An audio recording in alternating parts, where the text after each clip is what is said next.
नमस्कार दोस्तों। एक समय की बात है। एक देश में एक राजा राज करता था। उसके लिए पैसा ही सब कुछ था। वो सोचता था कि पैसे के बल पर ही दुनिया के सब कामकाज चलते हैं। तांबे की मेख तमाशा देख कहावत झूठी नहीं है। मेरे पास अटूट धन है, इसीलिए मैं इतने बड़े देश पर राज करता हूँ। लोग मेरे सामने हाथ जोड़े खड़े रहते हैं। चाहूं तो अभी रुपयों की सड़क तैयार करा दूं। आसमान में सिर उठाए खड़े इन पहाड़ों को खुदवा कर फिकवा दूं। पैसे के बल से मेरे पास एक जबरदस्त फौज है। उसके द्वारा किसी भी देश को क्षण भर में कुचल सकता हूं। वह सबसे यही कहता था कि इस संसार में धर्म कर्म, स्त्री पुरुष, मित्र सखा सब पैसा ही है। सिर से लेके पैर तक वो राजा पैसे के अहंकार में डूबा हुआ था। परंतु उसकी रानी बड़ी ही बुद्धिमती थी। वो पैसों को तुच्छ और बुद्धि को श्रेष्ठ समझती थी। रानी की चतुराई के कारण राज्य का सब कामकाज ठीक रीति से चलता था। उसका कहना था कि दुनिया पैसे के बूते उतनी नहीं चलती जितनी बुद्धि के बूते पर चलती है। लेकिन राजा के सामने साफ बात कहने में संकोच करती थी। एक दिन राजा ने पूछा, रानी सच कहो, दुनिया में बुद्धि बड़ी है या पैसा? रानी बड़े ही असमंजस में पड़ गई। सोचने लगी, सत्य का मुख रूखा होता है। राजा के मन में जो पैसे का मूल्य बसा है, उसे वो अच्छी तरह जानती थी। कुछ उत्तर तो देना ही था। वो बोली, महाराज, यदि आप सच पूछते हैं तो मैं बुद्धि को बड़ा समझती हूँ, और बुद्धि से ही पैसा आता है, और बुद्धि से ही सब काम चलते हैं। बुद्धि ना हो तो सब खजाने यूं ही लुट जाते हैं, राजपाट चौपट हो जाते हैं। पैसे की इस प्रकार निंदा सुनकर राजा को बहुत गुस्सा आया।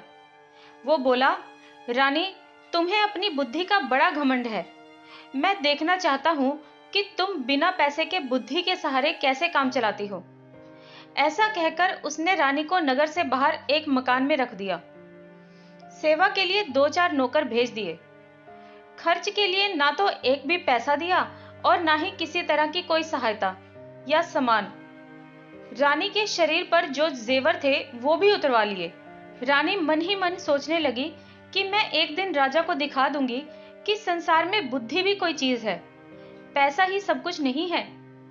नए मकान में पहुंचकर रानी ने नौकर द्वारा कुम्हार के यहाँ से 2 ईंटें मंगवाई और उन्हें सफेद कपड़े में लपेटकर ऊपर से अपने नाम की मोहर लगा दी। फिर उसने नौकर को बुलाया और कहा, तुम मेरी इस धरोहर को धन्नू सेठ के घर ले जाओ। कहना, रानी ने ये धरोहर भेजी है, 10,000 रुपए मांगे हैं। कुछ दिनों में तुम्हारा रुपया ब्याज समेत लौटा दिया जाएगा और धरोहर वापस कर ली जाएगी।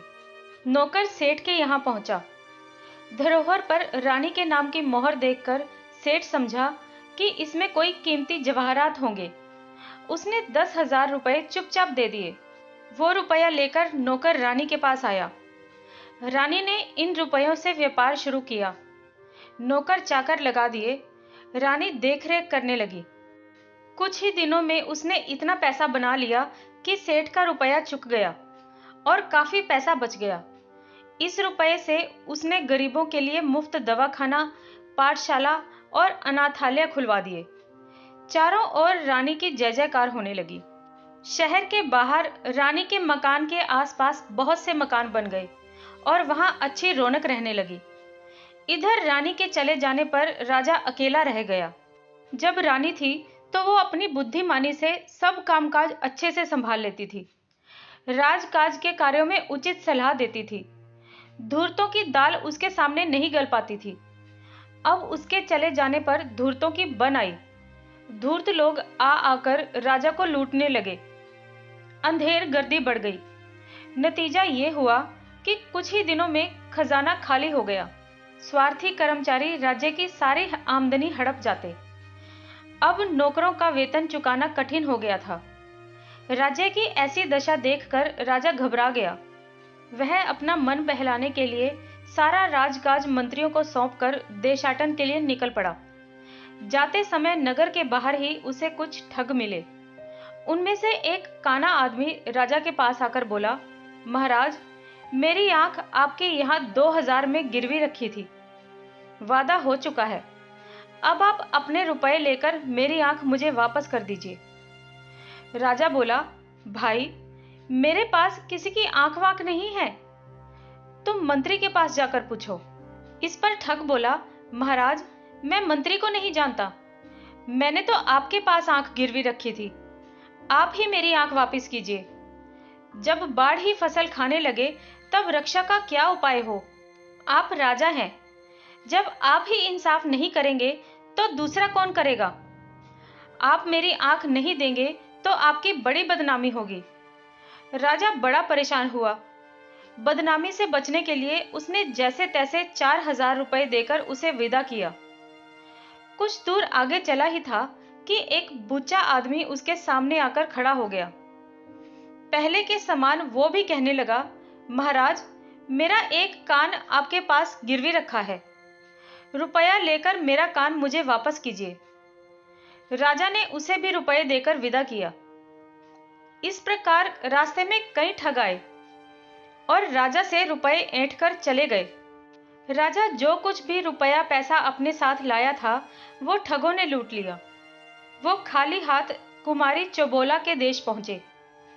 कुमारी चौबोला उस देश की राजकन्या थी। उसका प्रण था कि जो आदमी मुझे जुए में हरा देगा उसी के साथ विवाह करूंगी। राजकुमारी बहुत सुंदर थी। दूर दूर के लोग उसके साथ जुआ खेलने आते थे और हार कर जेल की हवा खाते थे। सैकड़ों राजकुमार जेल में पड़े थे। मुसीबत के मारे यह राजा साहब भी उसी देश में आ पहुंचे। जब चौबोला की सुंदरता की खबर उनके कानों में पड़ी तो उनके मुंह में पानी भर आया। उनकी इच्छा हुई कि उसके साथ विवाह कर ले। राजकुमारी ने महल से कुछ दूरी पर एक बंगला बनवा दिया था। विवाह की इच्छा से आने वाले लोग इसी बंगले में ठहरते थे। राजा भी उस बंगले में जा पहुंचा। पहरेदार ने तुरंत खबर दी। कुछ देर बाद एक तोता उड़कर आया और राजा की बाह पर बैठ गया। उसके गले में एक चिट्ठी बंधी थी जिसमें विवाह की शर्तें लिखी हुई थी। अंत में यह भी लिखा था कि यदि तुम जुए में हार गए तो तुम्हें जेल की हवा खानी पड़ेगी। राजा ने चिट्ठी पढ़कर जेब में डाल ली। थोड़ी देर बाद राजा को राजकुमारी ने महल में बुलाया। जुआ शुरू हुआ और राजा हार गया।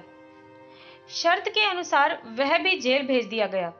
जेल में राजा की हालत बिगड़ने लगी।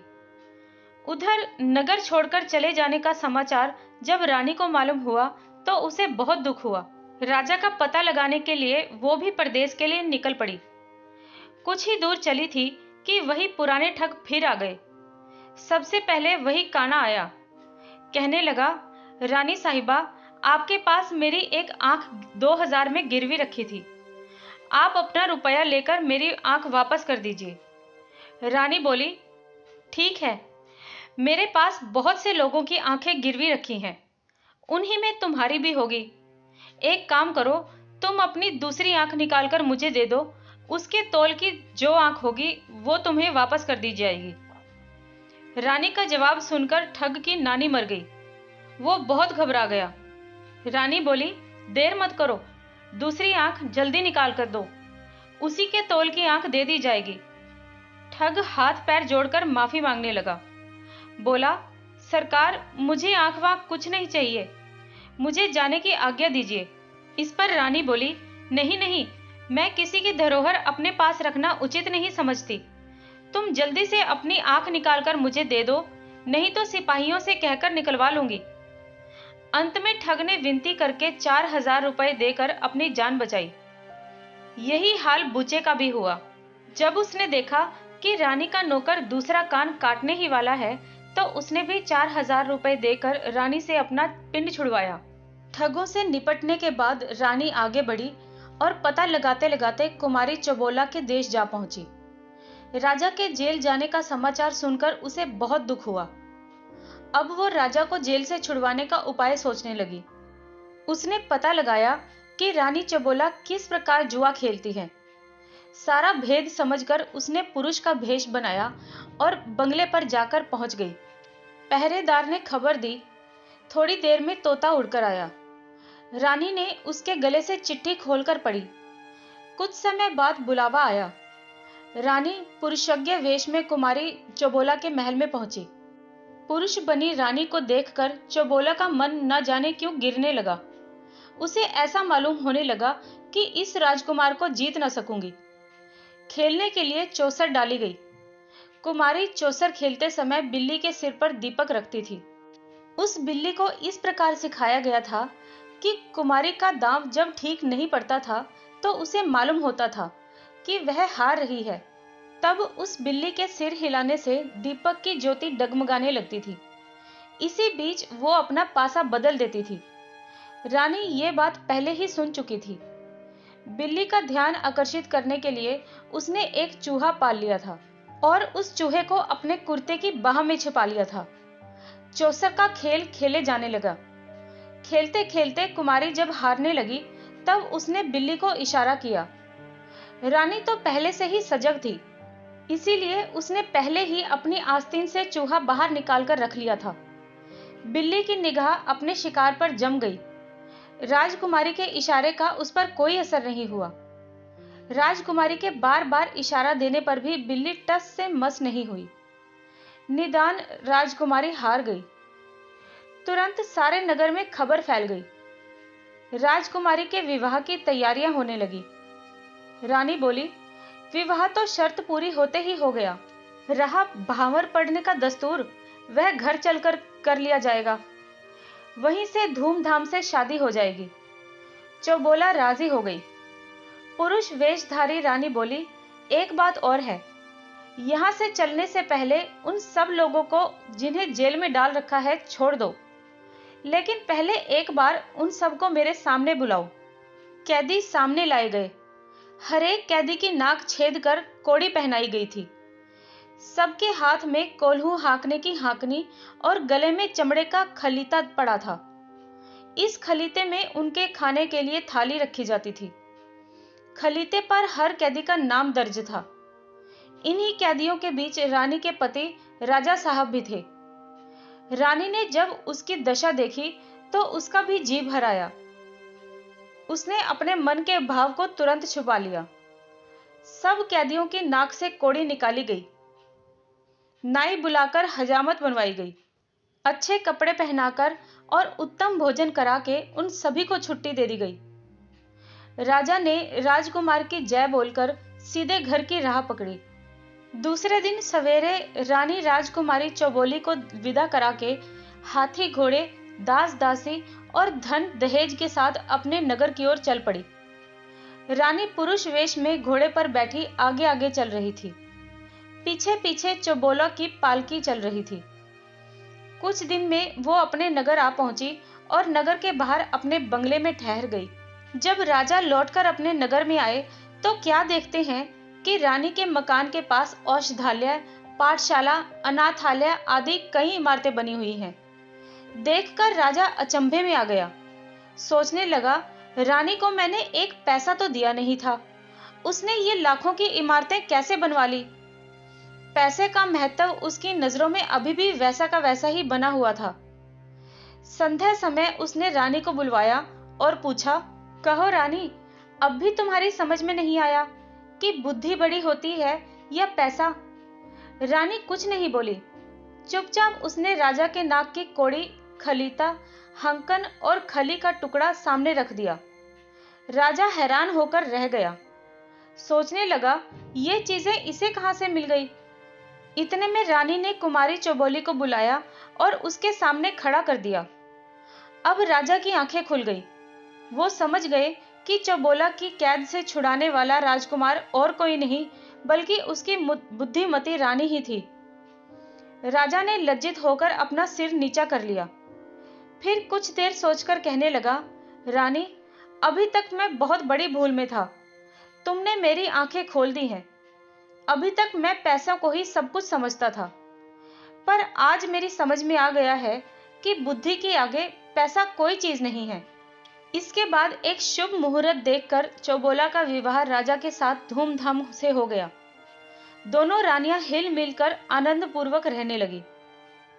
दोस्तों, आज की ये कहानी आपको कैसी लगी मुझे कमेंट बॉक्स में जरूर बताएं। मेरे इस चैनल को सब्सक्राइब करें, इस वीडियो को लाइक करें और अपने फ्रेंड्स और फैमिली के साथ इस वीडियो को शेयर भी करें। तो चलिए मिलते हैं किसी और कहानी के साथ इसी चैनल पर। तब तक के लिए धन्यवाद।